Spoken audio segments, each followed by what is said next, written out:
Ouvrons notre Bible au livre d'Ézéchiel, chapitre 2. Ézéchiel 2, appel. Ézéchiel 2, versets 1 à 5. Le prophète, il est dit au prophète ce qu'il doit faire. Tout au long du livre d'Ézéchiel, Yahweh ne s'adresse jamais au prophète par son nom. Au lieu de cela, il utilise le terme, je cite, « fils de l'homme », fin de citation, qui met en évidence l'humanité d'Ézéchiel en contraste avec la gloire divine de Yahweh. De peur qu'Ézéchiel ne soit élevé, ne se sente poussé des ailes par l'abondance des révélations, il se souvient qu'il est encore un fils de l'homme, une créature faible et mortelle. Comme le Christ s'appelait habituellement le fils de l'homme, c'était aussi une distinction honorable. Yahweh envoie Ézéchiel pour parler à son peuple, les Israélites. Mais à ce stade de leur histoire, ils sont rebelles, obstinés et têtus.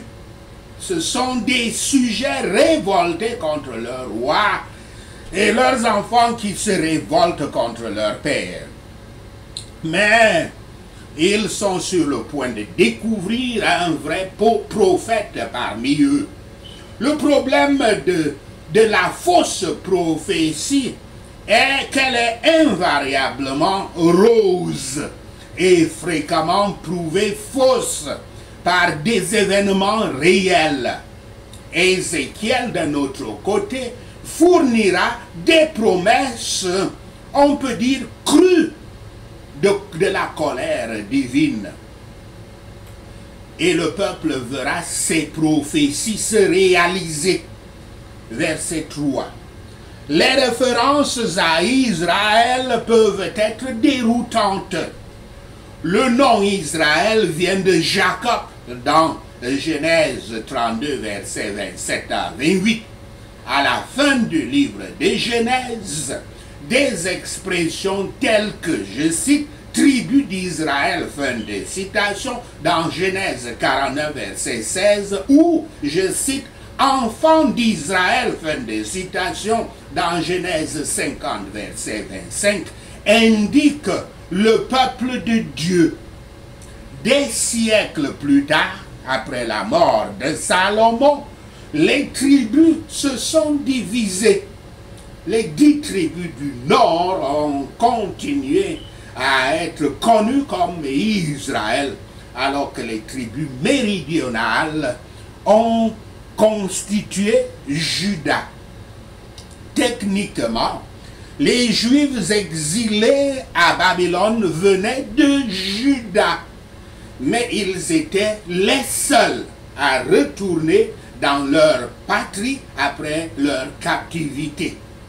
À partir de ce moment-là, les auteurs bibliques,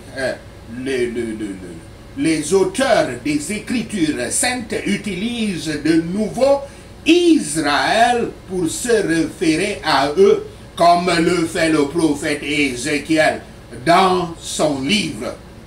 L'un des initiateurs de cette nouvelle appellation des Israélites.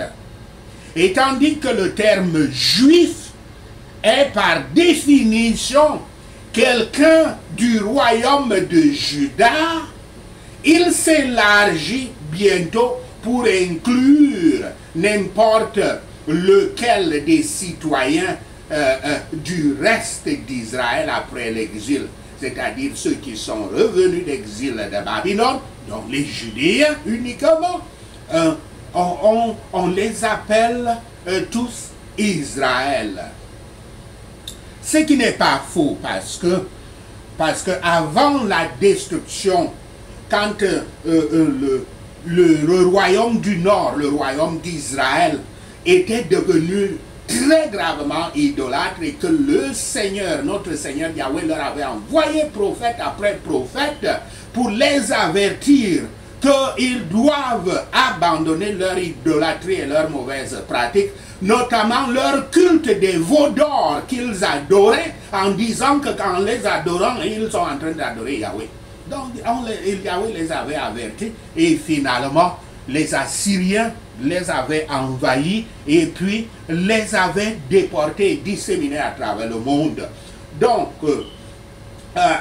avant que cela se passait, il y avait des Israélites du nord qui avaient émigré au sud. Ceux qui étaient croyants avaient émigré au sud, notamment en tête d'eux, c'était les Lévites, les prêtres de Yahweh.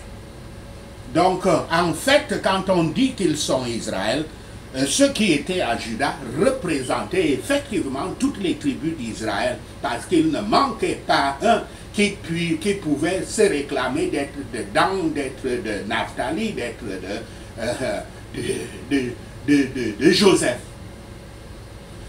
La posture d'Ézéchiel a montré la révérence, mais sa position debout serait une posture d'une plus grande préparation et d'aptitude pour la tâche, pour le ministère, pour les affaires, comme on dit, les activités. Yahweh nous parlera quand nous serons prêts à faire ce qu'il nous demande, ce qu'il nous commande. Comme Ézéchiel n'avait pas de force, le Saint-Esprit entra en lui. Yahweh est gracieusement heureux de travailler en nous tout ce qu'il demande de nous. Le Saint-Esprit nous met sur nos pieds en inclinant nos volontés à notre devoir qu'on appelle le ministère. Ainsi donc, quand Yahweh appelle le pécheur à se réveiller et à s'occuper des soucis de son âme, l'esprit de vie, l'Esprit Saint, l'Esprit de grâce vient avec cet appel. Je le répète très bien. Vous entendez souvent dire là dehors que et ça c'est surtout pour les ministères. Quelqu'un qui, parce qu'il s'est inscrit dans un séminaire ou bien dans une école de théologie et qui après ça il reçoit un doctorat ou en théologie, un PhD en théologie, il déclare que ça c'est son appel. Alors que nulle part tout au long de son parcours, quand il choisissait d'aller dans cette université des hommes, il n'a aucune trace, rien qui montre qu'il a été appelé. L'appel, c'est comme ça se passe ici avec Ézéchiel. L'appel n'est pas quelque chose qu'on imagine en utilisant sa philosophie et dire peut-être que parce que je suis sage à l'école, parce que je suis bon à l'école là, ça veut dire que c'est l'appel de Dieu. Ce n'est pas ça. Ce n'est pas quelque chose qu'on imagine, c'est quelque chose de réel qu'on vit. Pourquoi? Parce que le Saint-Esprit, comme c'est le cas ici, vient avec l'appel.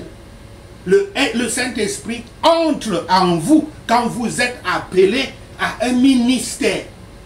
Et il faut cet appel pour pouvoir prétendre qu'on est un homme de Dieu, un serviteur de Dieu, un pasteur ou un prêtre ou un apôtre. Ce n'est pas quelque chose qu'on imagine dans son esprit, c'est quelque chose qu'on vit. Quand le Saint-Esprit vient en vous, c'est quelque chose d'extraordinaire dans votre vie. Ce n'est pas quelque chose que vous imaginez par la philosophie. Comme Yahweh est donc gracieusement heureux de travailler en nous tout ce qu'il demande de nous. C'est pour ça qu'il met le Saint-Esprit à la personne qu'il a appelée. il met le Saint-Esprit en lui pour que cette personne puisse travailler dans son ministère ce qu'il demande de cette personne. Le Saint-Esprit nous met sur nos pieds en inclinant nos volontés à notre devoir, à notre ministère. Ainsi, quand Yahweh appelle le pécheur à se réveiller et à s'occuper des soucis de son âme, l'esprit de vie, l'esprit de grâce, le Saint-Esprit vient avec cet appel. Donc Ézéchiel est envoyé avec un message aux enfants d'Israël. Beaucoup pourraient traiter son message, ont traité son message avec mépris, car ils devraient savoir par l'événement qu'un prophète leur a été envoyé. Yahweh sera glorifié et sa parole rendue honorable, que ce soit une saveur de vie pour la vie ou de la mort jusqu'à la mort. Ézéchiel 2, versets 6 à 10. Il est encouragé, et il est encouragé à être résolu, fidèle et dévoué. C'est pour ça que les Écritures disent au Nouveau Testament que la foi est une grâce de Dieu. Elle vient avec la présence du Saint-Esprit en soi. Versets 8 à 10. Yahweh avertit Ézéchiel du danger de se laisser prendre dans l'attitude rebelle de son peuple. Il lui offre quelque chose à manger. Et Ézéchiel attend sans doute une sorte de nourriture. Au lieu de cela, on lui remet un rouleau, un livre, un parchemin, avec un message de complainte, de lamentation et de jugement. Vous savez que les livres anciens étaient des rouleaux, généralement faits du papyrus, du papier papyrus. Rouleau. On lui demande de manger, très important. Vous ne pouvez pas exécuter un ministère du Christ, une mission du Christ, une mission de notre Père Yahweh, si vous n'avez pas mangé sa parole. Le prophète Josué dit qu'il a pris le livre de Yahweh et il l'a médité. C'est-à-dire que chaque jour, il prenait les versets, les phrases et consorts. Chaque jour, il les prend, il les médite. C'est ça, manger. Au prophète Jérémie, c'était la même chose. Au prophète dans Ézéchiel, c'est la même chose. À l'apôtre Pierre, notre Seigneur Yahweh lui a aussi donné un petit livre en lui demandant « mange ». Tu ne peux pas être au service de Yahweh si sa parole n'est pas en toi, dans ton ventre, dans ton corps, mais plutôt, il faut dire, dans ton âme. Tu ne peux pas le faire si vous n'êtes pas envahi par la parole de Dieu qui s'appelle le Christ, Yahshua. Ceux qui feront n'importe quoi pour être au service de Yahweh ne doivent pas avoir peur des hommes. Les hommes méchants sont comme des ronces et des épines, mais ils sont près de maudire et leur feu sera brûlé. Le prophète doit être fidèle aux âmes de ceux à qui il a été envoyé. Tous ceux qui parlent de Yahweh aux autres doivent obéir à sa voix, à sa parole. Les découvertes du péché et les avertissements de la parole devraient être une question de lamentation.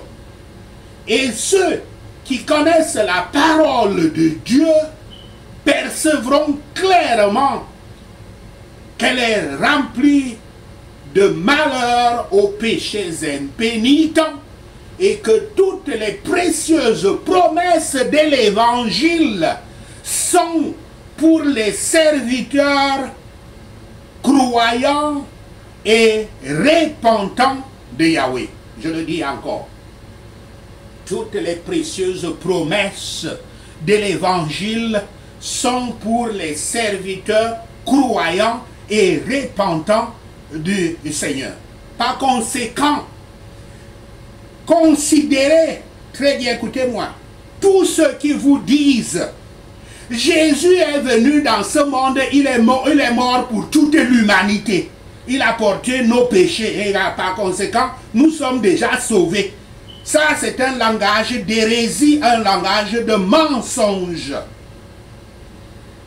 Les promesses de l'évangile sont pour les serviteurs de Yahweh qui sont croyants et repentants. Autrement, ces promesses ne sont pas, ces chèques en blanc ne sont pas destinés à n'importe qui. Ils ne sont pas du tout destinés aux pécheurs. Que personne ne vous trompe. Il y a effectivement, et il y a même des évangiles de prospérité là dehors qui ont toujours des congrégations pleines de monde, des gens qui veulent entendre ce qu'ils veulent, veulent entendre des prêcheurs qui leur disent ce qu'ils veulent entendre, que quand vous allez là, nous allons vous donner la prospérité, vous allez devenir millionnaire, des choses comme ça. Ça n'existe pas. Toutes les promesses de Yahweh sont destinés à ses serviteurs.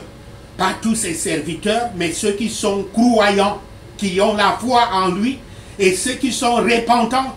La repentance, c'est qu'on regrette tous les péchés qu'on a commis, et on a pris la résolution qu'on ne les commettra plus. Et quand on garde sa parole, qu'on ne commettra plus ses péchés, on devient un saint.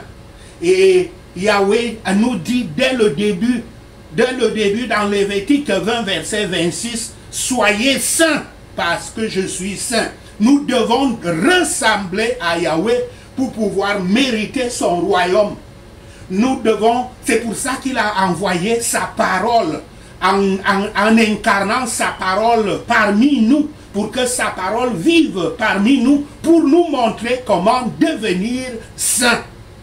Parce qu'avant, les Israélites n'avaient toujours pas réussi. Il fallait qu'il envoie le Messie, Yahshua Christ, en chair et en os, pour pouvoir montrer le chemin. Sachez ceci, et le Seigneur Yahweh vous bénira. Prenons ces points de prière.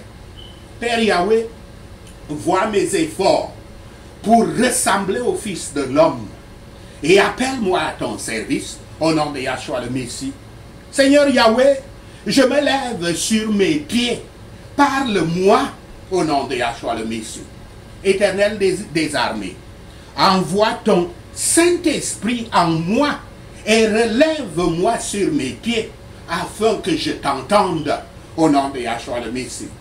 Père Yahweh, envoie-moi aux nations rebelles qui se sont révoltées contre toi, car elles et leurs ancêtres se sont révoltés contre toi jusqu'à ce jour, au nom de Yahshua le Messie. Seigneur Yahweh, envoie-moi au peuple obstiné et têtu, au nom de Yahshua le Messie. Qu'ils écoutent et qu'ils n'écoutent pas, car ils sont un peuple rebelle. Je leur dirai ta parole, afin qu'ils sachent qu'un prophète est au milieu d'eux, au nom de Yahshua le Messie. Je n'aurai pas peur d'eux et de leurs paroles, au nom de Yahshua le Messie. Je n'aurai pas peur, bien que les ronces et les épines soient autour de moi, et que je vis parmi les scorpions, au nom de Yahshua le Messie. Je ne vais pas avoir peur de ce qu'ils disent, ou être terrifié par eux, bien qu'ils soient un peuple rebelle, au nom de Yahshua le Messie. Seigneur Yahweh, je leur dirai ce que tu leur as dit, qu'ils écoutent ou qu'ils n'écoutent pas, car ils sont rebelles, au nom de Yahshua le Messie.